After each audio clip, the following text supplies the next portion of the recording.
Justifying spending any amount of money on a wired gaming mouse in 2023 is a hard thing to do. That's why when the Deathadder V3 wired was released, it wasn't all that exciting to me.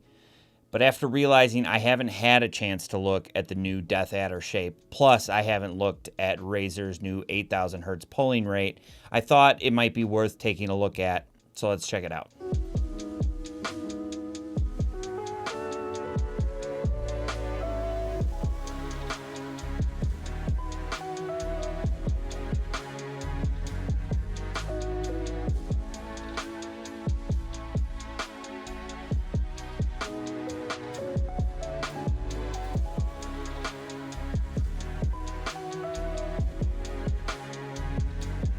The Razer Deathadder is one of the most popular gaming mice of all time, with the iconic shape existing in some form of Razer's lineup since 2006. A mouse doesn't stick around for 20 years unless it's doing a lot of things right, which is why when the Deathadder V3 Pro was released last year, a lot of people were shocked by the massive design changes that were made. Even more shocking was the near $200 price point when you include the optional 4K hyperpolling dongle, which isn't a necessary add-on, but it kind of feels like if you're going to spend that kind of money to snag a Deathadder V3 Pro, you should really go all the way to get the most out of it. The Deathadder V3 wired adopts those same changes, ditching the wireless for a significant price cut.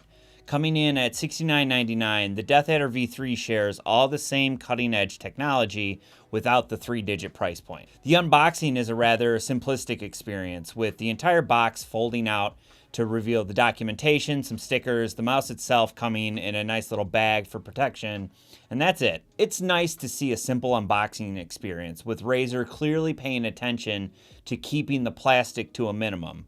But it's hard not to be upset with the lack of extras provided here. No grips, no skates is a real big swing and a miss for me these days. And at $70, this should be considered a flagship mouse, even if it is wired, and should offer as many perks as possible. Many companies are offering the same experience loaded with extras for not much more money, and that's for a wireless gaming experience, not wired. The Deathadder is an ergonomic mouse built for those with medium to large size hands. Given it's an ergonomic shape, it's obviously built for right-handed users with a length of 127 millimeters, a height of 43 millimeters, and a grip width of 63 millimeters. It is, and always has been, a chonky boy. Ergonomic shapes like this are pretty much built exclusively for palm grip and claw grip. Unless you have massive hands, I really wouldn't consider looking at this mouse if you like a fingertip grip style. I have 19 by 9 centimeter hands, and for years I used a Deathadder, convinced it was the perfect shape for me. But my playstyles has changed considerably since 2006, and these days I find the Deathadder is just too large for me. But the shape itself is great. I really enjoy the changes that were made. The shaving down of the front flare really gives an updated, more mature style to the Deathadder that I think is amazing. If I was still sticking to a really stiff palm grip, this would be absolutely a perfect shape. The weight has also been dropped by a lot. The Deathadder V3 comes in at just 59 grams, with the Pro version being only 4 grams heavier at 64 grams. This is a massive weight reduction compared to what we would normally see with Deathadders. Even the Deathadder V2 wired, Razer's most recent release of the DA prior to the V3, was clocking in at about 82 grams.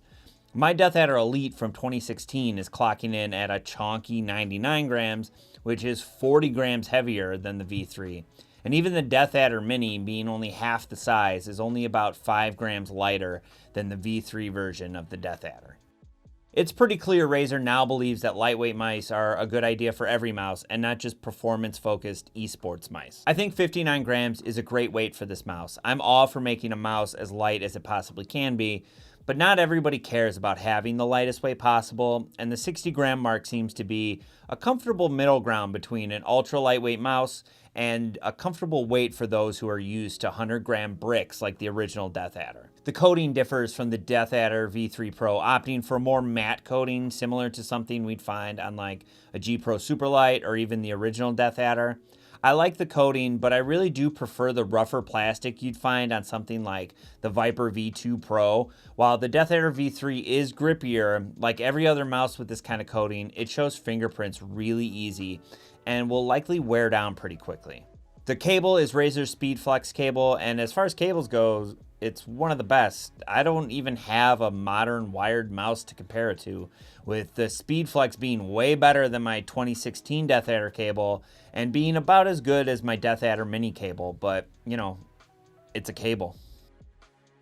The sensor is Razer's Focus Pro 30K, allowing for a maximum DPI of 30,000, which of course nobody's ever going to use, but it is the same sensor you'll find in the Deathadder V3 Pro, which of course is awesome. The only major difference is that the wired version allows for an 8,000 Hertz polling rate, and the V3 Pro only allows for a 4,000 Hertz polling rate, assuming you spring for the additional hyperpolling dongle. Razer's implementation of their Focus Pro is packed with features that you just won't find anywhere else. Things like asymmetrical cutoff are available in Synapse, and this isn't something I particularly care about, but if it's something you use, then obviously it's hard to make an argument for a mouse that doesn't offer these kinds of features. It's nice to see the same sensor featured in this mouse as in the Pro version of the mouse. I just wish they offered a more budget-friendly version of the mouse at a steep discount. The version of their sensor found in something like the Deathadder V2 is still a really incredible sensor and can be found at steep discounts on Amazon. Mouse 1 and 2 are Razer's optical switches. There's not much new here. I like them, but if you don't like them, chances are this isn't going to change your mind anytime soon. Feet here are Razer's updated PTFE feet. They look to be the exact same implementation as the Viper V2, going for a smaller, more precise design. I enjoy these, and I think they're the best Razer's feet to date, and I think they're the perfect size. They're not too big, they're not too small. Buying a wired gaming mouse in 2023 is a hard thing to justify, regardless of the cost. I'm really struggling to figure out who this Deathadder V3 is for. Yes, the shape is great. Yes, the technology is great. But we're talking about a wired mouse in 2023 when its competitors are offering way more for basically the same price. I'm not entirely sold on the 8,000 Hertz polling rate. I don't think I noticed a major difference after spending time with the Deathadder V3 and going back to either my Viper V2 or my Final Mouse Starlight. There was a noticeable improvement in my game. And all that proves to me is that shape and weight play a much larger role, at least for the time being, in how you game over having a hyper fast polling rate. This might change in the future, but at the moment, for my money, there's way more value out there than sticking with a wired gaming mouse simply because it gives you a slight competitive edge. But I feel like if making sure you have the best of the best tech in your gaming peripherals, you're not drawing the line at your gaming mouse. If you're willing to drop the cash on having the highest refresh rate display, the computer to drive that kind of display, you're not stopping at your mouse. You're likely willing to spend the money on something like the Deathadder V3 Pro with the hyperpolling dongle. But if you're not that kind of person and you just want a decent mouse that plays well and is comfortable, I doubt you care about things like hyperpolling, at least not to the point where you're willing to go with a wired mouse over a wireless one. If you have a hard budget for under $100, I think your money is better spent elsewhere. For 80 bucks, you can snag a Pulsar X-Lite, which is my current go-to pick for wireless ergo mice, and it's giving you everything the Deathadder is giving you except swapping the hyperpolling for wireless, which is the better pick in my opinion. If budget is of no concern to you and you love the Deathadder and you really don't want to play with anything else, then the Deathadder V3 Pro is there for you at $150. And if you really, really want to go hyperpolling, you can drop the extra 30 bucks on the dongle to get the best of both worlds. You also have the option of the Deathadder V2 Pro, which gives you wireless and Razer's amazing optical switches on Amazon for $60 right now. That's a crazy good deal if you're a Deathadder fanatic. Now, there are people out there who just don't want to use wireless because of one reason or another. Price doesn't matter, tech doesn't matter. It's just sort of a relic of years past. You just don't use wireless gaming mice. And I'm sympathetic to that, and it's important that these people don't feel left out. But in that case, I'd much rather see an essential version of the new Deathadder shape that skips all the bells and whistles and gives us a major weight reduction and comes in at a price point closer to where the Viper Mini was. Say 50 bucks, I feel like that would be a much better price point to have this mouse show up at, and let those who really care about things like hyperpolling drop the big bucks on the Viper V3 Pro with the hyperpolling dongle. Having a wired mouse for those who care more about performance of the mouse over convenience isn't a new concept.